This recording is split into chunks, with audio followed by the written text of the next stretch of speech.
Hello everybody, and welcome to the Red Rocket Arms channel. Today I've got a treat for you. I don't know if you recognize this weapon, or maybe think you recognize this weapon.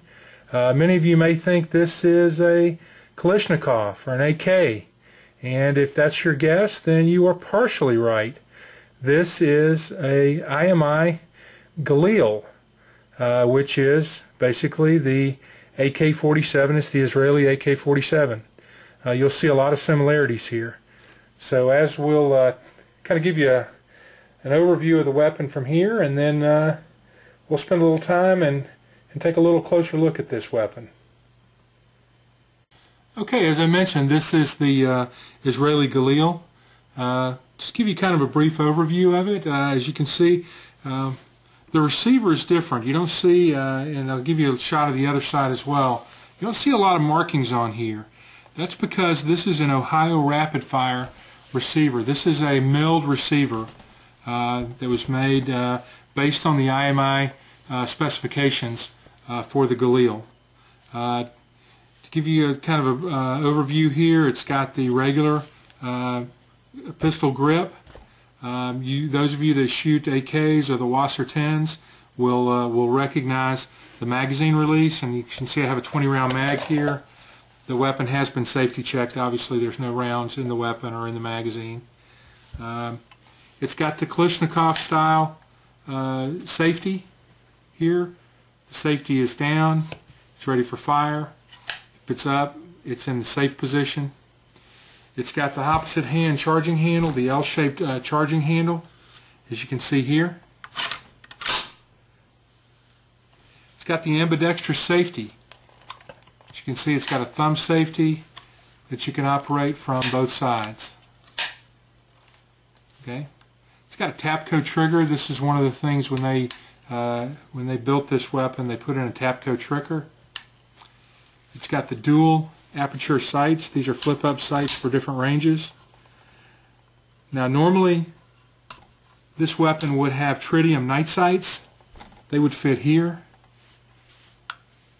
and here on the barrel. They would flip up.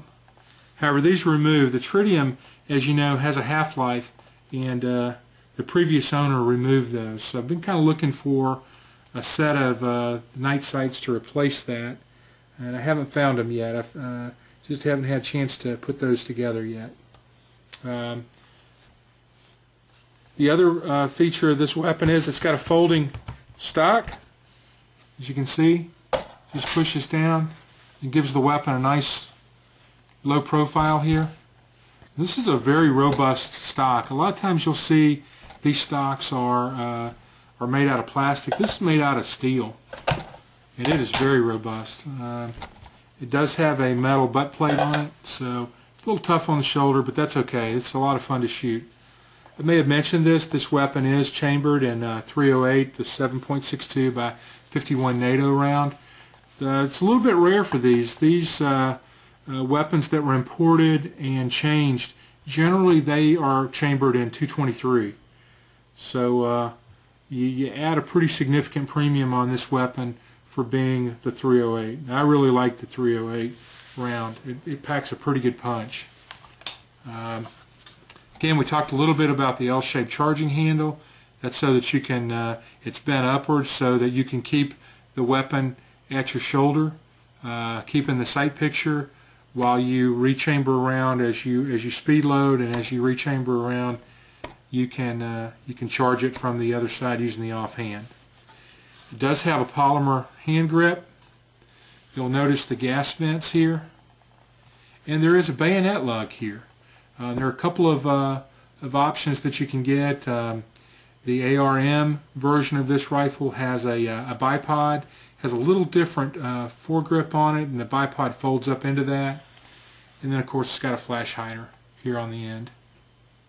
I don't know if I'll be able to give you the actual sight picture that you would see, but because of the length of this rifle. But this has been a lot of fun to fire. I get a lot of strange looks when I go to the range with this weapon, because a lot of people think it's a Kalashnikov or a AK-47. And because it's black, it probably looks a little more sinister than the average than the average assault rifle. And then when I fold it up, they really like it. So, but it's very accurate. It shoots a pretty tight pattern. I've shot it at 50 yards and at 100 yards, and puts a nice group together. This is the Galil AR. Again, it's got the Ohio rapid fire milled receiver. It's very solid.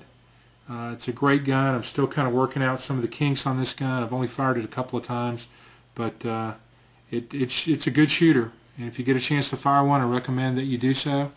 And like I said, you may see this in a 223, which is a little bit cheaper to shoot, but the 308 pack's a real punch, and these guns are a little bit maligned, I think, online. You may see some YouTube videos that warn you about these. I haven't really had any trouble with this one, and I've enjoyed shooting it. So thanks for tuning in today, and we'll see you next time. Have a great day, everybody.